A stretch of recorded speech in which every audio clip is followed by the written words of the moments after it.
Welcome everybody to DreamHack Fighters. We're about to kick off our top 24 of Guilty Gear Strive here in the beautiful Dallas, Texas. I am Raph with Proxy, and we're about to get some great matches to lead into getting to our top 8. Yes, absolutely. I mean, we just saw KOF go most of the way. We're going to take Strive the rest of the way. Straight after that is going to be Smash Ultimate and Melee. But for now, we're going to focus in on the Guilty Gear. Time to rock just a little bit. That's all right. We have a great number of amazing players here who are going to be trying to qualify from all over the U.S. This is the last large offline pre-patch event. Yes. June 10th is on the way, and people are looking forward to that. People who are here, people who are watching, people who are just playing online, excited for the big changes and the shifts we will see. But we're still in the final part of Season 1, and we got Kizzie K representing Panda, who will be up first here with that Kai Kisuke. Let's see what the opponent is rocking here as we get forward. It's going to be Chipp versus Axel as the matchup, unless this is a button check. I know we've rocked a couple button checks here and there, but this might be what we're seeing here. So Chipp versus Axel, not what we were expecting to see, but kind of a tough matchup here for Axel in that Chipp can have trouble closing that gap occasionally, but when he gets there, man, he's just too sticky. Yeah, I mean, Shotgun looks like an Axel player. Kizzie happy to go with a different pick here. You know, historically can have a little trouble with the Kai, but I like seeing that switch. I love Kizzie's streams, has streamed plenty of Chipp. So this is definitely a character that he's trained and got ready with. But Shotgun looking really good, small, lively here, and all this room to work with, but the jump S beating the 2S and going right to super. Yeah, it's going to shadow through the wall and not having the burst available too. There's going to be plus frames coming up for Kizzie K. Let's see how he works it here. He's going to make it a 50-meter here soon, and with the RC on deck, the pressure not going to let up anytime soon here. I like it. Shotgun holding onto that bar, not trying to go for any wire Cs to get off. There's the throw, some nice damage here with the RC. Gonna get an extra juggle. There is no burst to save you. Bo didn't get the hit to break the wall, letting Shotgun survive with the meter. Should be able to finish the job here. Goes for an odd combo there. Actually does not get the kill. So Kizzie K, one more chance, dashes up. Shotgun just needs anything, will do it, but the cross up from Kizzie is able to come through. Nice use of the top in the air, getting that cross-up. Kizzie surviving a little bit, still holding on to that burst. So very strong start here for Panda's Kizzie. We are 3 out of 5, as is customary in Guilty Gear Strive. Okay, 2K2D goes into the snail. Very nice movement there, but with the Rekka, it's going to be Kizzie finally getting pressure on. Goes for the overhead, but gets stuffed again. One of the key things from an Axel player as we go for the bomber is you can't be afraid to mash. 2K2D, that's your lifeblood. You have to swing.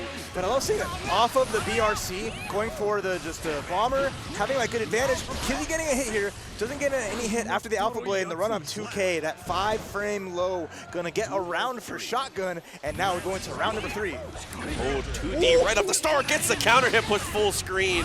Incredible stuff from Shotgun. I'm loving this play from him.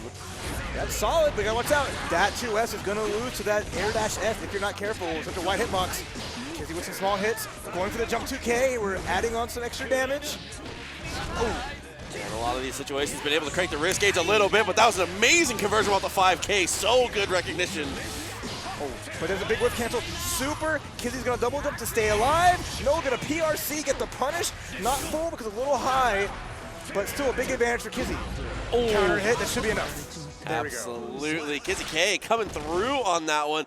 Good stuff from Shotgun all the way through, though. Like we said, not afraid to match in certain situations and willing to go for the big risk situations against Chipp, which is usually just such a smart thing. BRC into the bomber. It looks a little crazy, but I like that kind of decision. Yeah, a little bit like that. It's cute. You see just trying something out in the match. Already a big hit. I mean, despite how much Shotgun has to play defensively and watch out, not pressing too many things, so Chipp doesn't get in, the damage is still so high. Definitely agreed.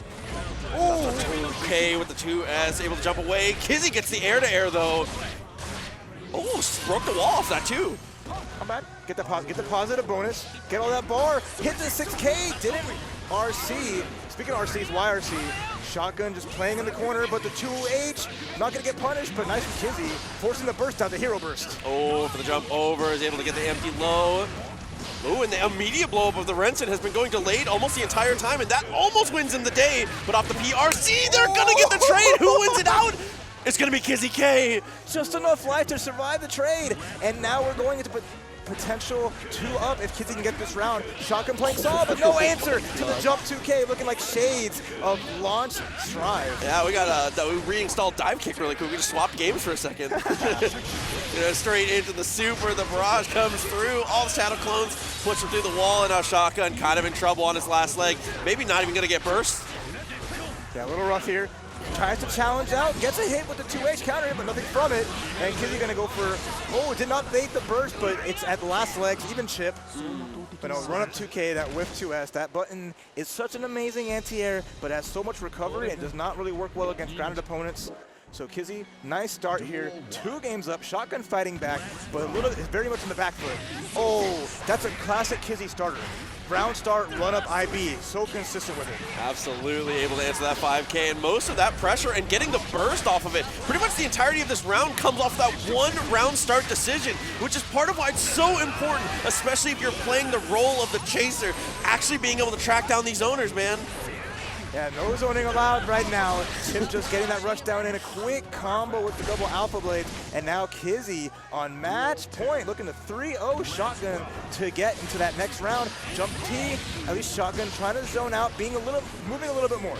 Not just standing still, throwing out buttons, which will get punished. What a backdash. And no punish on the burst though. That was a lot of potential damage there. And Kizzie risking it all, going for the overhead. No RC available. I respect that a lot. Really unexpected options, and that's how you've got to play it. So as we continue here with the Rekkas, trying to whip it out, but the 2H blows him up. The PRC, but no combo again. That's really rough. That was a lot of damage on the table. Kizzie getting the burst out, so now Kizzie just in a checkmate scenario. Any one hit here with all the meter has. Looks really good. Nice 2K2D, get into the super. Good confirm, he's gonna get a wall break. It's gonna put Shotgun in a bad situation. Hard knockdown, any setup, 6K into the RC, and that'll do it. Kizzie K with a clean finish and makes it over with a great 3-0. Yeah, very strong performance from Kizzie, but I mean, that's what we expect from the man from Panda. Kizzie is just such a consistent performer through the life of multiple Guilty Gears. The guy's just talented. Of course, multiple Guilty Gears, multiple games, been a monster all throughout. Great to see him here at DreamHack competing and doing so well, going up against a lot of local players, all from just the south. You have a lot of players from Texas, from Oklahoma, who are in this bracket, but again, with all that money on the line, players like Kizzie, Lord Knight, Hotashi, they're here to win this last pre-patch tournament and make a statement going into Season 2. Yeah, I mean, we've got a lot of uncertainty coming forward with 610 approaching, looming over us. I'm excited for us to get there, to get to take a look at what we see. For now, like we said, playing on this current patch, I mean, I've still been having a blast with Strive all the way through, and I know a lot of other people have been. One of the most played games in the modern FGC in a time that I think we can lovingly refer to as, I think a lot of people have said, honestly, a new golden age of fighting games. It's crazy. Yeah, we've gone into a new generation of just so many amazing games, like back-to-back. The community's been thriving, and you're seeing so much, especially with the advent of great online play. And you're seeing so many just amazing online tournaments, events, and people supporting, people just repping all that. And now we're transitioning back to offline, and it's been such a great transition. Seeing everybody show up and show out, so many new people. At events like here at DreamHack, what we saw previous, it's just been a wonderful show, and I'm looking forward to what's going to continue on as we see more new games come out, as well as the world tours are all starting up. Yeah, absolutely. But we're going to have a standard face that we see all the time here coming up. It is going to be Razzo. Showing out, and the Razzo's got a great fashion sense, by the way. I appreciate everything they wear so much. They got in the Strive community, that best drip. Drip always. It's ridiculous, yeah. When I saw Razzo show up here, I knew it was Razzo, but I was like, why do you look like a traffic cone? Why are you trying to say drip in the traffic? Why are you? But I looked at that, but I loved it because it's so fun and unique. So, no, it's not hate, but it was just like, I could just tell, like, where's Razzo? Where's Razzo? It's like a shining light, the beacon. I'm here. We'll see how the matchup goes. I believe we're going to have a button check coming up here. So Leo versus Ram will be the matchup, though, assumed. Mr. Quick on the right. So Mr. Quick with the Ramlethal. So it'll be interesting to see, again, these are players getting to share a stage with, such strong players like Razzo, like Kizzie. So I really want to see a lot of these local players do a really good job. I want to see how they stack up because this is one of those opportunities you don't get too often when it comes down to it, right? Absolutely agreed. I mean, and that's one of those things too, is like as a top player, when you're playing in these brackets now, you have to understand that like with how good online is, this person you're playing, they might just not be seeded because we don't know about them because they just haven't had a breakout offline performance yet. Well, like you were saying with the good online, like the good netcode, we have an unbelievable amount of untapped talent that is just now starting to break into these scenes. It's ridiculous. You see Terrifying. it with players like Umisho, Yep. who was like, yeah, I used to play Overwatch, now I play fighting games. Oh yeah, I'm like top 3 every tournament. I'm nasty, by the way. I'm crazy, right? Oh my god. And the Razzo's been on the come up too, right? So absolutely. starting with like BB Tag and just every game that they touch, they are doing so well back to back. Certainly with Strive shining bright. So Mr. Quick, you got a lot on your plate, but let's see if you can make that quick work of Razzo. Leo. Let's see how it goes. Can he close the gap? Once he gets onto Ramlethal, it can be difficult, but she's going to be dispensing those mids from the mid-range, especially with the Rekkas and being able to go for the dash cancels. One of the biggest wins of the patch, but there is a great whiff punish. First far SVC, like that spacing, immediate, I'm ready for it. And that's the training that Intel's Razzo has. Oh, beautiful backdash, gets the throw, not to throw into the corner, but at least to set up the back turn mix-ups. A little dash underneath, is able to get the burst out. Another whiff punish every single time it comes through. Razzo says that button is not even an option. No, put those swords away, young lady. You cannot bring those here. We aren't trying to play, and that's a lot of data right now for Mr. Quick. He has to pay attention more, stay at a closer range. You cannot test Razzo's reactions right now. Yeah, absolutely. I mean, the fundamentals are crazy. Great match, though, to stop, but there's the DP, of course, from Leo. Yeah, with the bar, you got to respect it. It's going to happen. And now we just have a checkmate scenario. The overhead into super. Goodbye, Ram. Game 1 to Razzo. Push through the wall, and that is just kind of how Leo games can go. Sometimes you just let you black out and you wake up and you're like, oh, the round's over. What? He got me. Which is so good at these one-touch scenarios. Yes. With that back turn, just getting that one hit. Counter hit back slash, counter hit heavy slash, or just regular heavy slash, and just you don't get any chance to burst. It's just crazy. So now, Mr. Quick gets a hit, at least forces the burst out of Razzo, but then gets hit in return from far slash. Oh, and how quick they both adapted to each other was ridiculous. Mr. Quick's new adaptation is micro-dashing before we go in for the swings. Razzo has already started closing that gap faster to go in for CQC rather than the mid-range that Ramlethal is able to go through. So Mortal Bottle breaks through the wall, and now it's kind of a reset situation here, but there's the DP! That was not a real safe jump after that setup there, got punished for it. Now Razzo on the offense. Mr. Quick still with the burst. There he goes, he's on the overhead. Has the meter though, after positive bonus, 100 detention. This could be big, goes to the overhead. That's a test. That's scary, using a move with so much delay against a character that's holding down charges. Oh, trying to go for the double slam, puts to the wall, jumps out, not able to check it there. Oh, look at the wrist gauge though. There's the DP, and it actually whiffs with the burst. The RC rather. Oh, the clash! So crazy. Mr. Quick so close to a round, but the back turn's gonna finish it. The quick cross through, and Mr. Quick just taking a big breath like I was so close. But you can't, it's so hard to finish off against Leo sometimes. Such a healthy character. Absolutely. And it's so scary to try to get that last hit against him. Forced to burst out of that situation. Good usage there from Razzo. 2K2D into the Rekkas. Just blocks it though, so has to stop. Okay. Good job keeping Razzo in the corner here, the pressure. But yeah, that last Rekka not working out, and Razzo busts out. Okay, cross up again. 2K able to get the anti-air there. Wakes up with a super though. Ooh, speaking of wake-ups, right back at you. Now I gotta hold this back turn mix-up. Quick stance change in the 6P. Stay in that corner. Razzo, 100% tension. It's gonna force the burst out, but it's too high. You can't get out of that situation. And that's gonna be game number 2 for Razzo. Oh, beautiful combo. Off of the back turn, knowing that this is burst safe, you gotta hold that. Yeah, I mean, that's one of the most important things about Leo and about stance characters in general, is you can tell that the pilot is incredible when it doesn't even look like it's stances. That was so fluid to swap between, and now straight back into it, already to the corner. Razzo is dominating the footsies here and gets the air throw. The scoop, get back in your corner. That is your home now. You live here, you're paying rent. And Leo's taking all that money. Already a big start. Look how much life is lost to Mr. Quick. Nice confirm into the mix-up too. That little drop into the mix-up there. 2K is able to get the hit straight into the super. Had an RC, didn't even want to spend it. Sound frugal. Yeah, not anything required.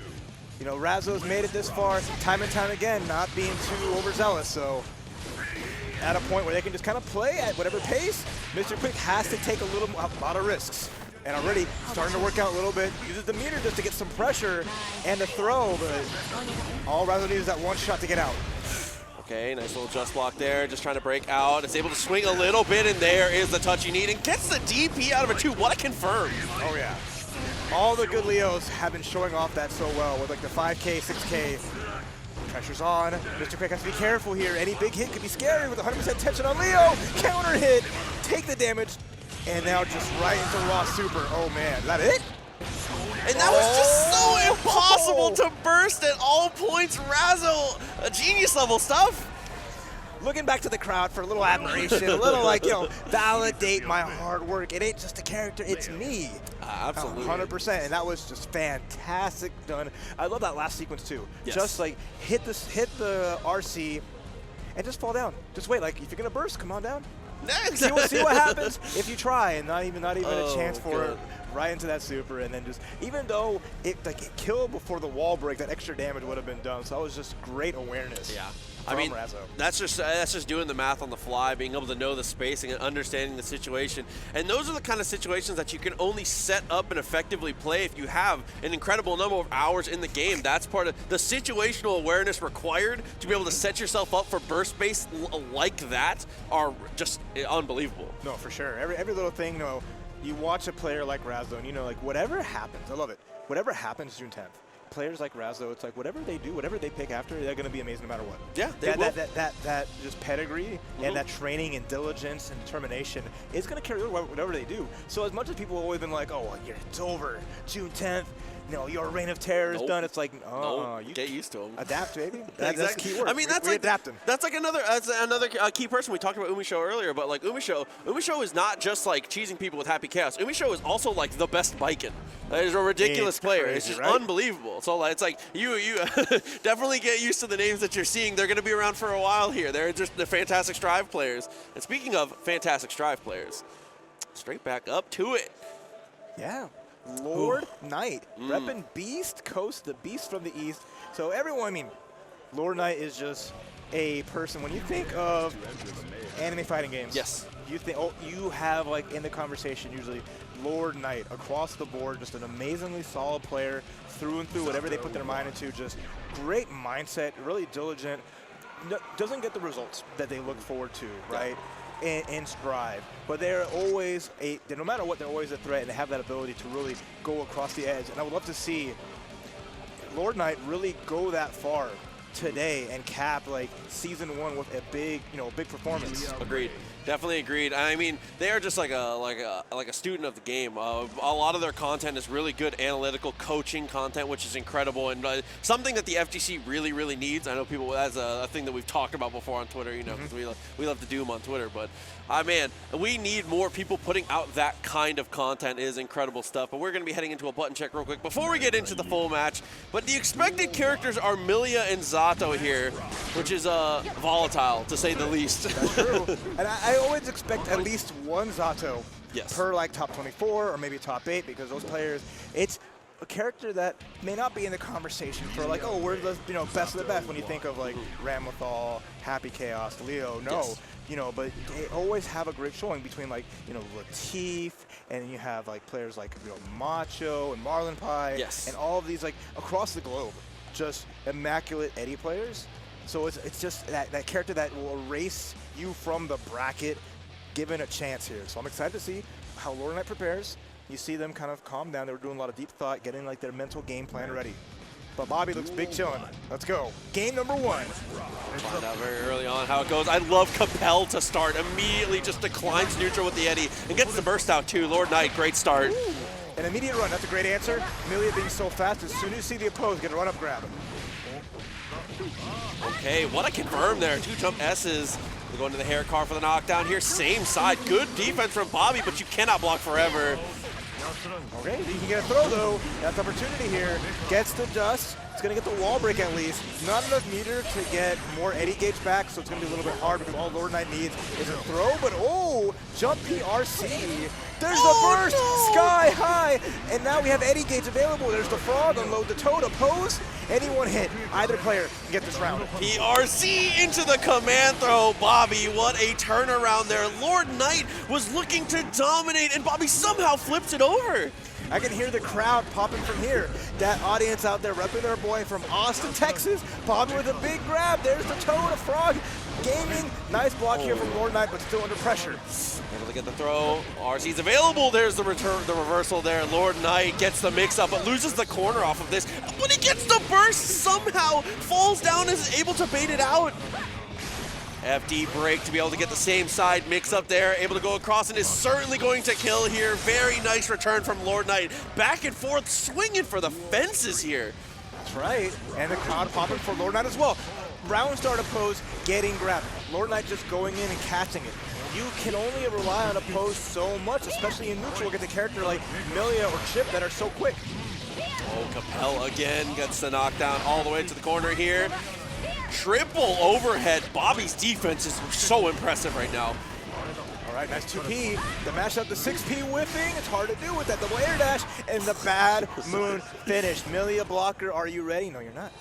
I mean, that's a good time to bust it out. I mean, it's one of those things. Bad moon is just an inevitability. It's not if, it's when. Exactly. And Bobby wasn't ready with the clock. And Lord Knight, after losing that one round with Bobby making a big comeback, Lord Knight does take game one and sets the pace. Okay, Invite Hell was able to do a little bit of trip guarding there to stop Millia from being able to go for the run up, and there's the 2H. Great usage there, but a good burst from Lord Knight. So that's nice from Bobby. Just waiting to put the oppose out, knowing where Lord Knight's either airborne.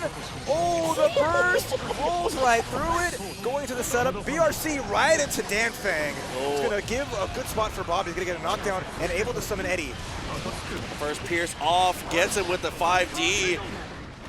Nothing else afterwards, though. Loses out on Eddie. There's the shotgun, though, of the 6P, and is able to get the 2S because of the height. What recognition.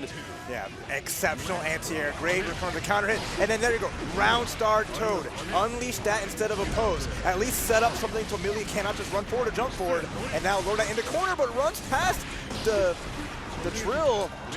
And 6B able to answer. Got him with, okay, Drunkard in the block string, but there's a throw. Beautiful full confirm, keeping the pressure on, high, low, where do you go? RC, okay, that's good. Putting back to neutral, and quick 2P to get rid of Eddie. So now Zato is just kind of on the back foot here, but back. Same thing there, like you were saying, you gotta be more careful about how you go for a pose. Potential round loss coming up, and it does, and that is all off of the back of one too many, maybe too brazen of an oppose there. Yeah, but like, yeah, Lord Knight is scouting him out and does a good job of it. Okay, jump P, he's gonna get a hit here for Bobby, who's in a good position, he's gonna get burst back soon, but gets a full jump in for Lord Knight. Into the corner, now it's party time. Yeah, full-time mix up there, is able to break through. Okay, all right, Lord Knight. A little bit of a mixtape there, 50 meters still available. BRC's forward, wants to stay on him, knows there's no Eddie. Blood in the water, looking to continue to be aggressive. What a juggle! Burst goes through, but LK is just too ready. That was a beautiful situation. I felt like the RC was going to be there either way, and it was still a do or die situation. Yeah. And that's the hard part of holding a burst until that last second when a player has bar, because it can be pretty easy to scout out. So great from Lord Knight making those adjustments and reading the situation. Bobby fighting back little by little, but it's these raw summons are losing out so much. Either getting Lord Knight getting in for free or getting a punish on him. Yeah, absolutely agree. There's the overhead into Lust Shaker, good amount of damage down. 2S goes for the dash forward, flies out of trouble, but BRC, oh my god, I would have burst too. Oh, gets a big hit, nice. Lord Knight continuing on getting good damage here. The Eddie gauge so low and has not been too much of a factor in these last couple rounds. Jump block there, Invite Hell, oh my god, the tri-jump. All right, Piercer into the sandwich setup. Oh, and then covering up the damn back. Oh no! Broke the law, but the law comes back swinging. A great idea too. Bobby smiling, like, I know, I had the right call. They at that point where they patched it back in, where break the law could beat bursts out, but He's having fun. That's what I want to see. Bobby's having a blast, and that's what I'm about. Absolutely. Got the command throw again. What positioning, though, to get under the Toad. Again, it's those raw summons. Lord Knight is just getting into that proper space. BRC forward to get a summon out, but now it's all going to be gone. And Lord Knight's going to run away a little bit, and now there's no more Eddie gates, so Lord Knight can just start putting pressure. Okay, nice 2P. Like the dash up, air to air. Tried to bait the burst. Good idea from LK, but not quite executed. I love the PRC for the look, though, to make sure the frog wasn't going to connect. Pose again. Lord Knight with the run-up, getting the scoop on it. Just block, and now pressure from Lord Knight. The chase down. You cannot jump away. You cannot sit there. And now the final mix, and it was no mix. It was just a same side hit. LK with the 3-0 over Bobby. And LK will continue on through this bracket after a crazy fun match. And that is one of the most impressive things about LK as watching, is a lot of the times his aggression is a switch, not a slider. He is so much like, he knows when to play patient. Any gauge hits 0. The second the frog touches the ground, he's already holding dash macro just all the way. Where I come from, we call that holding W rap. He's on his way in. He said, I'm coming through, please. He said, make way. No, it was really good. Yeah. Like, it was just scouting everything up, playing that matchup so well. It was just every time Bobby could, like, think, I have a chance to set up. I can call the squad. I can put pressure from here and advance towards you. But Lord Knight's like, oh, no, you don't approach me. I'm just going to run at you and just take it like that. And it's a tough one. That was, like, the key thing to really, like, look at and counteract. But it's always kind of tricky because then you're trying to fight Millia with some Zato normals, which can be good in situations, but 2S does lose out to a lot of little things here. Yes. You know, 5P is great, 2P can be great, but then now you're not really playing that comfortable game plan you had. Of course, and that especially with Millia being able to play that like very box jumpy style. I mean, obviously I come from Marvel a little bit here, so very Dante-esque. The instant air dash is low to the ground, keeping it high. I mean, it's like the perfect spacing to be able to blow up the 2S, like you said. Is a very, very difficult situation. But a good fight from Bobby, still not out of it. That was winner's side. Yeah, it was a really good set from there, and you know, everyone's gonna have that second chance here, but we have our last winners match in this bracket. Oh, so the one I'm most excited for. It's gonna be fun. It's gonna be fun. So we saw Kizzie. Yes. We saw, you know, Lord Knight. Of course. We saw Razzo. Yes. And the final Invader, the final, you know, nationwide, high rank, crazy good player, Hotashi, representing Moist. Yes. Coming through here, but going up against one of the most, like, a really popular legacy player. I love of so many fighting games, and a fan favorite. It's basically like your commentator's favorite player a lot of times. Yes. And that is going to be JaninHtown. Jan is it's funny because me and Jabba were talking about it when we were watching KOF, is everybody knows Jan from all the communities, but they know him for different games. Personally, I was involved. I learned about Jan and him playing through Marvel. Jobber knew about him through Guilty Gear. He's just a talented guy, plays a ton of games, and is going to be stepping up to face against Hotashi, like you said, most esports. Yeah, it's tough. I mean, like I said, it's always, you're going to have to fight the best of the best at some point. Of course. And Hotashi, you know, has done well across the board. You know, they are like Razzo, always like a top 8 fixture.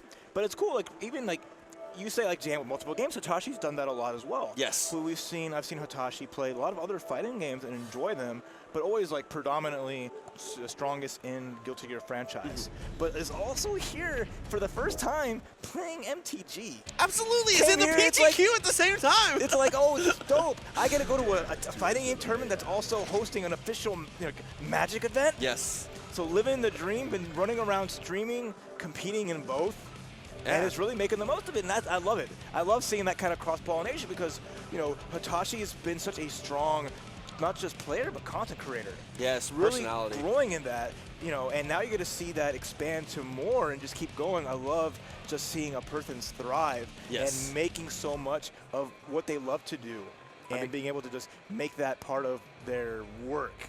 Yeah, definitely agreed. I mean, that's one of those things. Is just he is anywhere Hotashi goes, he does his best to be the pro tag, and it works out beautifully for him. I mean, he's just a talented guy doing a lot of big things, and I think personally doing content creation the right way. I mean, the IRL streams at the events and stuff, like you were saying, I think that is a wonderful thing. That is a little underexplored in our avenue. I think a lot of other people do it in a lot of other situations, but for the FGC, I would love to see more people just showing off their personality and being themselves and just kind of sharing their view of things with their community. I think that's the kind of content that a lot of people will eat up. So I think it's a great thing. Yeah, my funny part for me is like Jan's like the exact opposite. Like I'm not trying to stream. You won't catch me very like I'm barely on social media. Yep. I ain't trying to stream. I'm not in stream chats hardly. I'm just playing these fighting games, hanging out with people, and I'm just doing this. That's it. I learned to this weekend that I've been watching Jan for upwards of 10 years, and I never realized that he's always in a lawn chair on the stage. I've been watching him for forever, and I just this weekend for the first time was like, is that a folding chair? Like, but it's been since like over a decade. They've been traveling. Like I said, we're both from Houston, so we've been traveling a lot together a lot of times. And just whatever's comfortable. It's like, everyone knows Taquito. He likes to sit at a certain range, always keeping a distance. Jan's been doing his own version of that, sitting in a chair that he likes to sit in, just always in that comfy, in that comfort zone, what's best for him.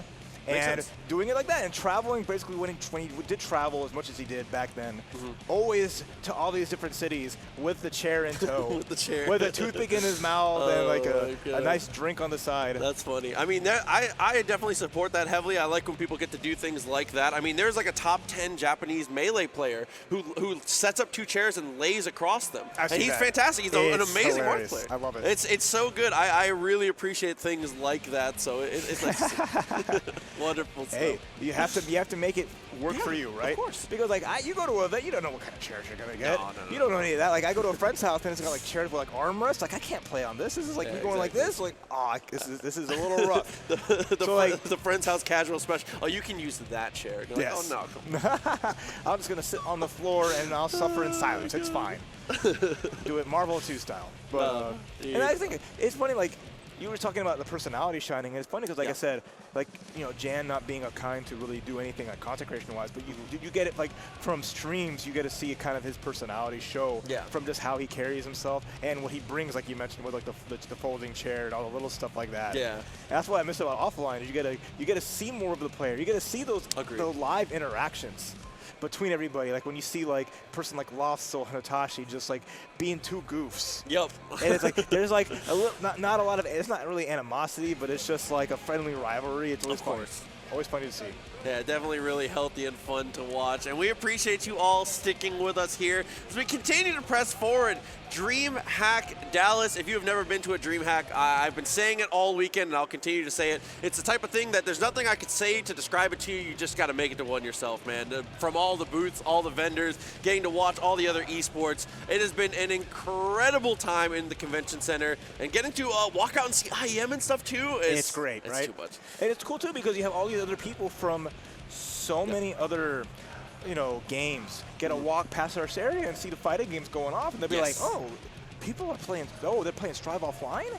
These are going on. They'll get to know maybe more of the local Dallas scene or whatever when they go back, what scene they got. So it's really cool to have that, cross-pollination, and I love it when you have events of this size really given a nice home for fighting games, and I would love to see that continue going forward. I mean, there's more DreamHacks coming out throughout the year, and you're going to see more fighting game events through that too. Yes. So it looks like as of right now, as production has told me, Hotashi is actually still in the middle of a round in Magic. So it looks like we might actually be heading over to losers for now, is the current word. We will, as I always tell you all, as soon as we know, you will know. So as of right now, we are going to be headed into the losers bracket to find another match. So we're going to be having that queued up as soon as we can. As always, thank you for the patience with us as we sort out these trying times. I mean, going to offline events, I'm used to seeing, this player is playing Street Fighter V right now. Yep. Hold on, they're in our pool for another game. No, this is the first time I've ever heard. We got to hold up this Strive bracket real quick. Our player's right now in a nice TCG game, so we got to give him a moment. He got a lot of life points left. So gotta wait just a little bit longer. Life points. I don't know. He's getting milled out right now. Gotta watch out. He's still got plenty of his deck left, but you don't know. Yeah, of course. Well, yeah, no. In between rounds, Hotashi's been running back and forth. He's actually been live streaming too, which is very, very cool to see. Like we were talking about, doing these IRL streams here at the tournament. Let's go see it. Let's go. We're gonna go take a look. Let's go take a gander. We're gonna take a time. So Rav's gonna be taking a second to take a look and see what's going on with him. We got a pre-roll ad.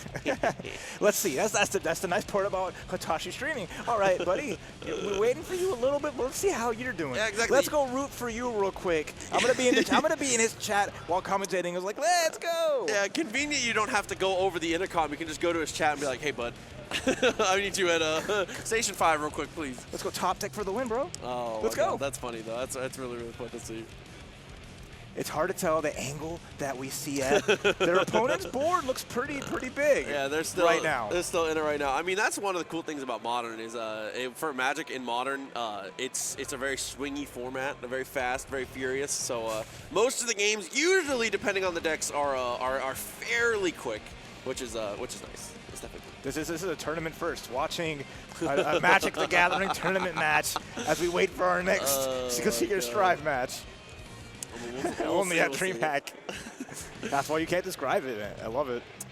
Yeah, I mean, that's one of the other things that has been nice, is being able to go to the booths. And specifically, I was saying for the Intel booth, I saw handshakes. They might be finishing up, but actually going to the Intel booth, we got to do, like, they were doing tournaments for, like, processors and stuff, like $1,000 processors for, like, a Street Fighter V tournament, things like that. And they had, like, a couple, like, Apex and Fortnite. They had Hades setups at the Intel booth. I was like, oh, is someone trying to money match in Hades? What is this? Let's get that speed run. Let's see how fast we can go, how far you can get in a run. It's like, and it's the things you don't know until you come to these events, because, like, who knew that they were going to give away processors for Street Fighter V players? Yeah. The pop-up tournament comes up, Broly Legs rolls in and says, yo. We all thought we were going to win, and then Broly won, and we were like, oh, never mind, you got it. It's like, okay, no, it's all you. So Cyber Legs advancing through, and again, there's a lot of other events here. I know we're only streaming, King of Fighters, Smash, Guilty Gear Strive, but there is still a Street Fighter tournament, yes, Tekken 7, Melty Blood, BlazBlue Central Fiction.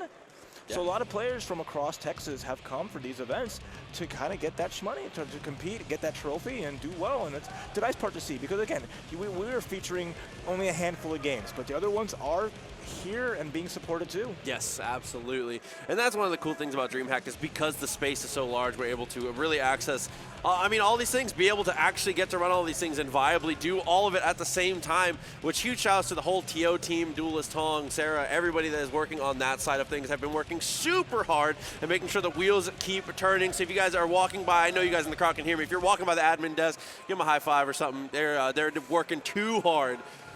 That's right. All this space, and they are crushing it this weekend. It has been nothing short of fantastic. All the love to the DreamHack staff, the admins, the volunteers, and obviously people at home just chilling out, hanging out, watching with us too. You're spending your Saturday enjoying some great fighting games, so thank all of you for spending time with myself and Proxy today. Absolutely. And like I said before, if you guys are interested in more of the fighting game action, there is going to be Smash Ultimate and Smash Melee coming up after this. And then tomorrow, there's going to be Strive Top 8, KOF Top 8, and then the culmination of Super Smash Bros. Ultimate as well. So a lot of big things coming on the DreamHack Fighter stage. But for now, the biggest thing we need to worry about as we finally have our 2 players. Congratulations to Hotashi on whatever happened at the Magic Tournament. It is time to get in the next one as he drops his live stream. Be careful with that, man. Hotashi, did you win the match? I gotta know. Thumbs up if you won your Magic set. Oh, we saw the handshake. That's all we got. Well, yeah, I know. we tuned in. We want to know. But yeah, I love it. Again, like you mentioned, Hotashi got the camera set up. It's going to be pointed out. It's got the stream chat available to check out and see, they get a perspective, a cooler, different perspective of the match. You get to see it from the angle of the player themselves. So really cool from Hotashi. Taking a swig, and getting hydrated, and getting ready. It's got the controller that matches the jersey, too. Can I just say, I have noticed, and I think it's wonderful. It's ridiculously good looking. I appreciate that a lot. The pad matching the jersey is just too nice. All right, so we're about to get this big match, and it's going to be, speaking of big, these are the big body players. On Jan's side, Potemkin, classic grappler player. Yes. Jan's been a grappler player through and through for a very long time. Hotashi, with the Nagoriyuki, has done such an amazing job to put that character on the map with their own style, too, which is always really fun to see. You know, there's no other Nagoriyuki like them, and then it will be. Of course, and that is one thing. This is a matchup that I feel like in the beginning of the game felt pretty even-ish. As the game has progressed, I think it's slid a little more Nagoriyuki favored, but Potemkin does have some really strong tools to be able to deal with a lot of things that Nagoriyuki brings to the table. It's just going to be more about Jan being able to access them, and back Megafish is a great way to break out of pressure. So one big thing about Jan, very defensive player, very adept at just kind of holding a position, you know, reacting accordingly, but he plays at a weirder pace than most people. Oh, Jump D's gonna get anti-hit, but that 2H, Hotashi gonna force the burst out. Blood Rage at level 2, and now Jan is kind of big chilling, has to be careful here though. Love that delay, able to get a decent amount of blood back, and there's the reaction. You have to be careful about how you time that. Oh, got the jump! It's gonna be a big hit, and then the 2S gonna finish the job after the Blood Rage. Hotashi popped it, but survived. Really good for him getting that hit. Yes. Because that's a classic situation. You think with the normal that you're able to slide head, but no, a lot of the spin is actually gonna beat out the slide head and get a big confirm. Okay, if we go forward again. I love these little staggers. Jin is just not falling for it, but the risk gauge is so high now, and there's the pop buster. Okay, nice start. And then just pop, ooh, nice slide it in the face. Gotta be careful though. Hotashi not afraid to use that bar, and there is the blood-sucking universe into the RC, big damage, and all that blood rage, say goodbye. Oh my god, it's gonna break the wall here. Not quite enough to kill Potemkin, a heavy boy. Still at 50 meter though. The PRC goes for the double armor, finding 5D, what a block from Hotashi. All right, yeah, Jan, try to get some damage there. Try to be sneaky. I'm going to use that charge 5D, which would be a lot of damage from Potemkin, right? Yes. Which is great. Just reaction there, Hotashi. Got the block, got the punish, and now we go to game 2. Oh, close slash while you're pressing. Hotashi's menacing walk-ups have been unbelievable so far this set.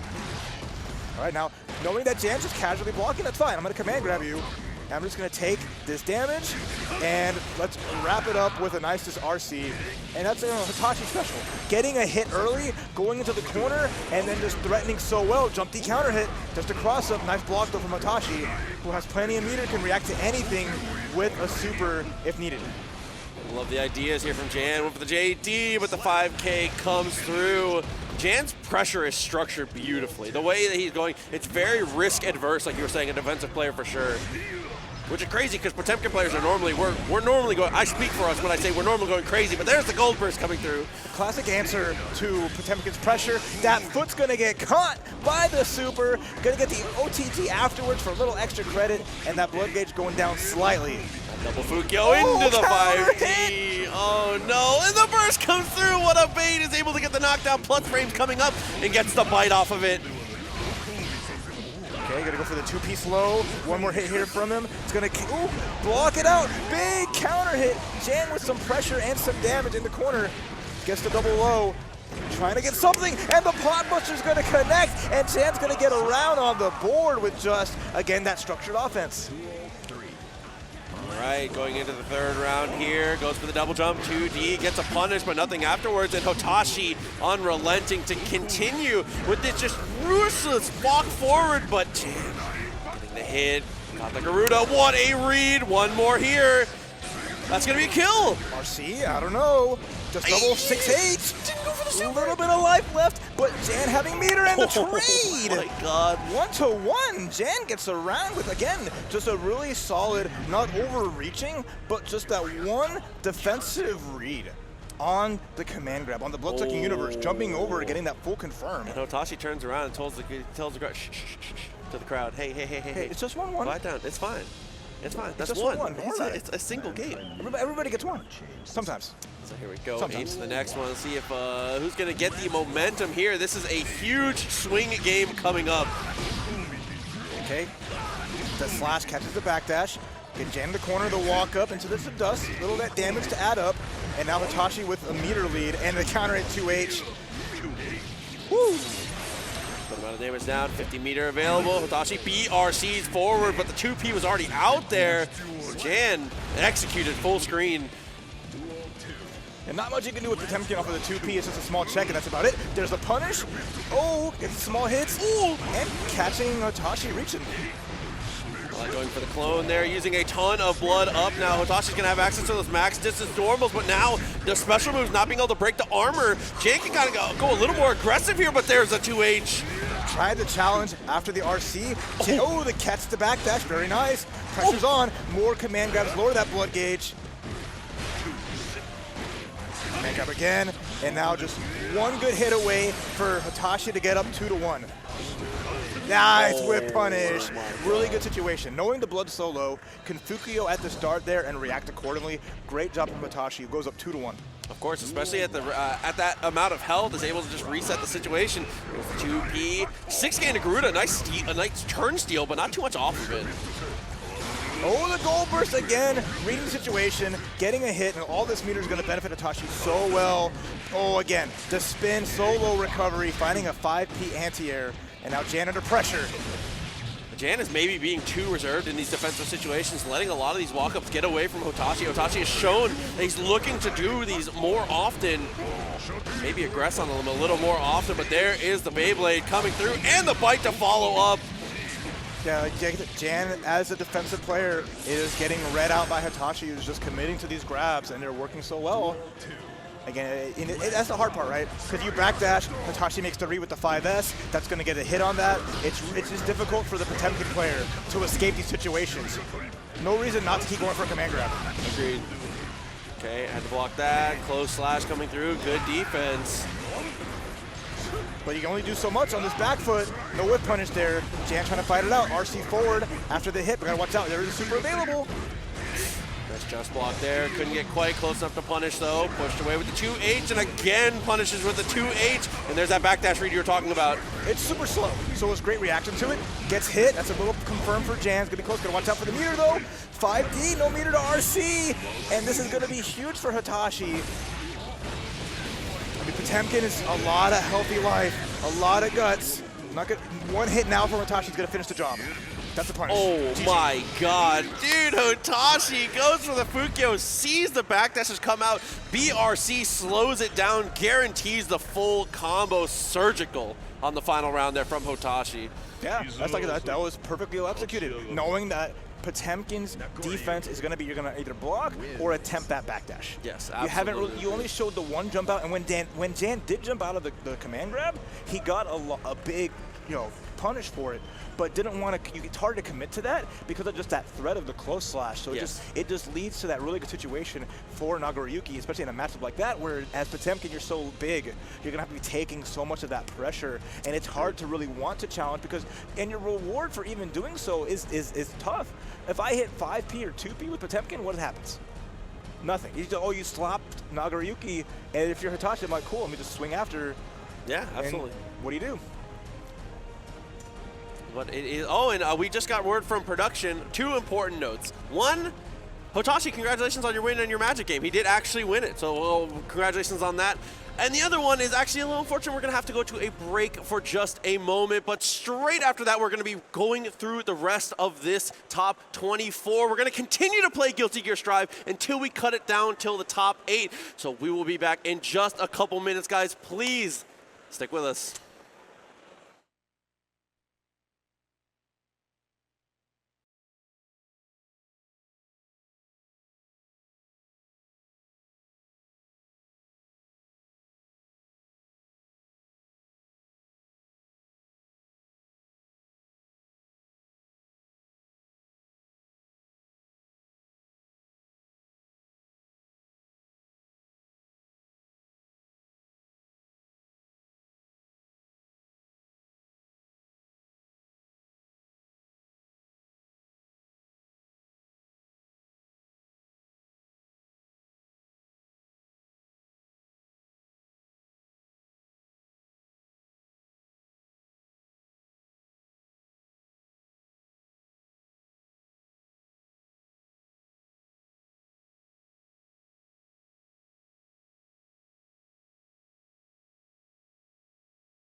Welcome back, everyone, to DreamHack Dallas as we continue to trek forward through Guilty Gear Strive, cutting ourselves down to 8 players left here in the next hour. My name is Proxy. Raph, it's been ridiculous. It's been phenomenal. We've seen our 4 heavy hitters make it to top 8 winner's side as expected so far. In that top 8, in the winner's side, we have Panda's Kizzie K, Moist Hotashi, Beast, Coast, Lord Knight, and Intel's Razzo. So those invaders from across the United States have made it to that part of the bracket. Now we're going to see who will accent this top 8 from the loser side as Stealth is coming up on deck. And if you, this is one of the most fantastic players you can see in a lot of fighting games. This is an MVCI phenom. Yes, unbelievable. And loves to play so many fighting games, has dabbled in pretty much, King of Fighters, Guilty Gear Strive, and many more. So love to see them here competing and here in the losers bracket with the Anji still. But their opponent repping the Axel Zintai, who is, I'm not from Texas, but it's really cool to see that they made it out here. They've had a very consistent Axel, and they're pretty strong with the character, so I'm excited to see how this goes. Yeah, absolutely, but that is Stealth coming through, getting a couple big counter hits with Fujin early on.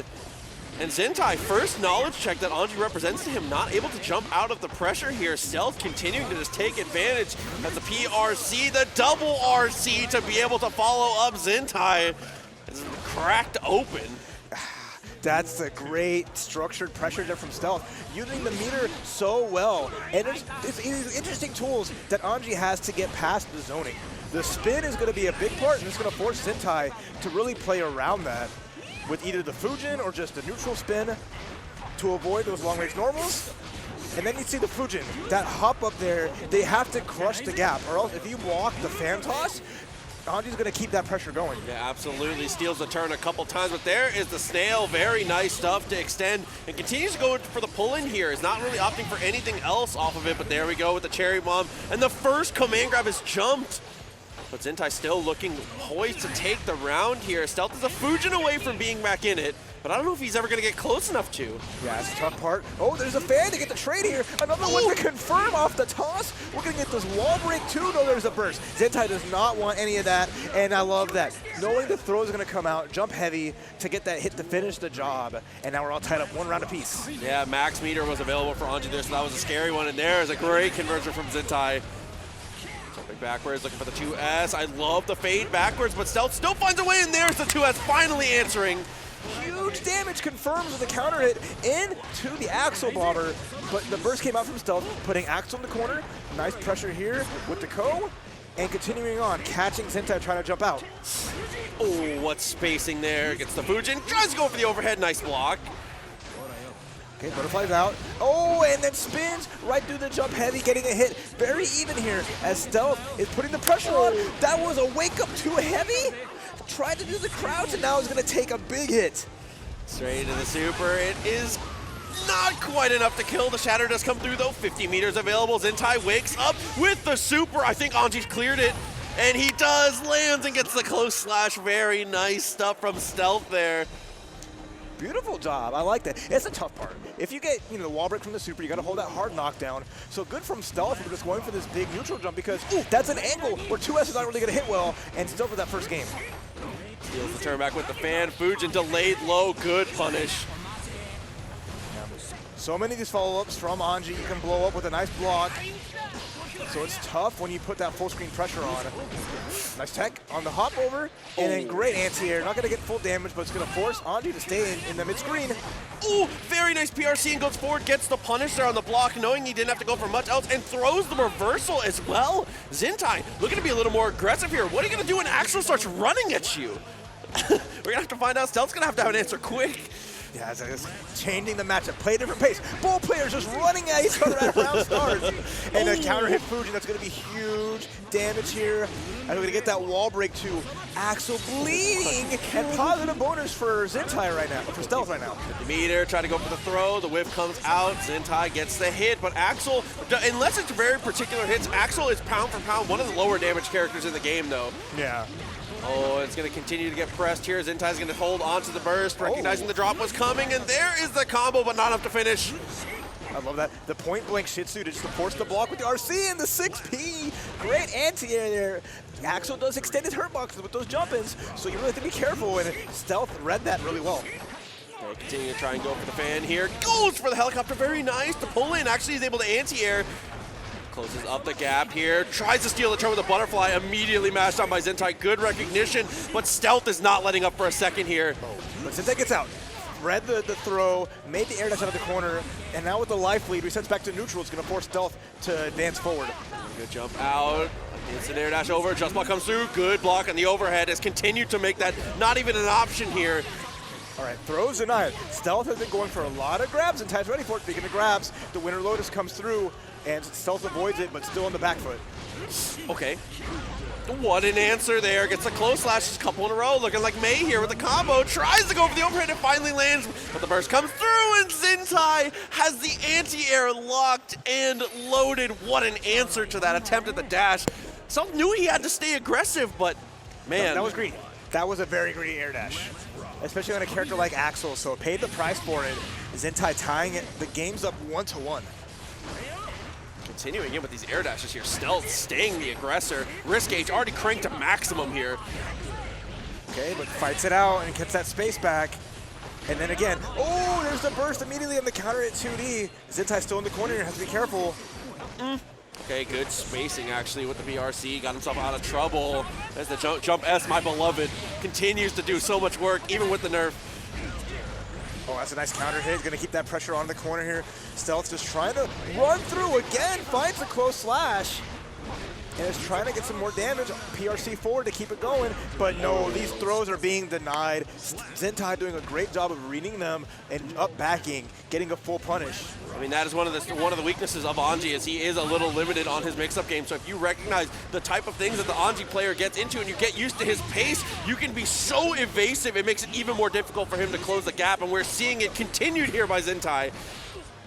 Yeah, just playing it safe at a great range. Just using 5P to keep Anji in check. Not overextending with too heavy, and has all this room to play the game. And now the OTD, any one hit here from Zintai will get up 2-1. It's gonna be so hard, and Jump Heavy does it, yeah. That's one of the hardest things. I mean, you said play the game. I mean, that's the toughest thing about playing against Axel is when he is playing the game, boy, you are just not playing the game. It's so difficult to deal with. Yeah, with the life lead and the space, so it just created some great situation for Zintai to control it. And now we want to control the zone fine. You want to play that distance game? You want to shoot me? No, I'm going to shoot you. I respect it. I mean, Happy Chaos, I do think, does win the matchup here. Is a significantly better matchup, at least, than Anji is. We'll have to see how it goes. He's going to go to the gun here, as we've always said in a long time in the Marvel community. I'd love to see it.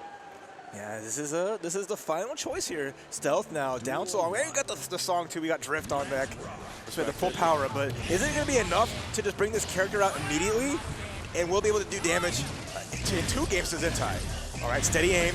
Pressure's on, getting some Chipp, a little bit of damage. Now, but going in and got punished. Yeah, I was able to get the curse down. Not too much afterwards. That was going to be bomber loops. Really, really nice burst. Not able to really take aim, though. Continuing to harass with a standing. The 5P is so good here from Zintai. And with bombers, it's almost enough to kill. I like that. Burst just to keep Stealth from getting any momentum. And now we're down at Chipp territory. Has to use this FD to stay in it, but any one Chipp. Try to get steady aim, but no, watch your toes. You're not wearing any shoes. You're going to clip those nails. And now Zintai, 1 round away from getting to that next round of losers. One with the cherry bomb there, follows up with the Renson, good amount of damage, and continues to apply enough pressure. You just want to stay at the tip of that sickle so they can never take aim, but now you're in the blender here. But Renson comes out, a missed execution on the steady aim. It's bad because like Stealth had the curse. Oh man, Zintai just needs 1 more good hit to finish the job.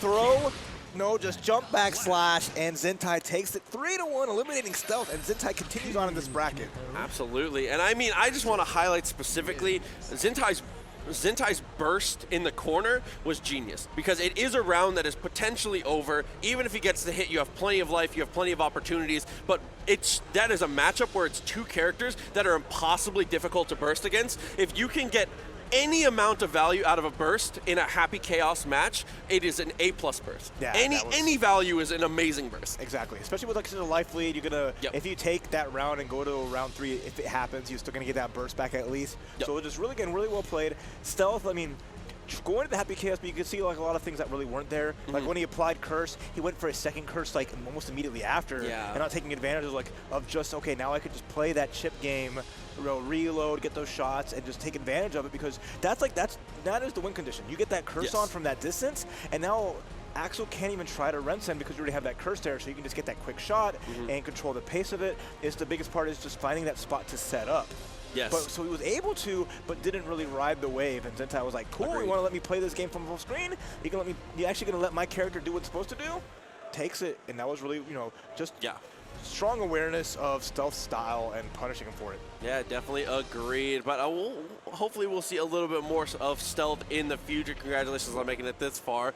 And we are going to be heading on to the next one, though. We must continue, as you know. We're going to be going on forward, and we're continuing through here in the top 16. So we're going to have...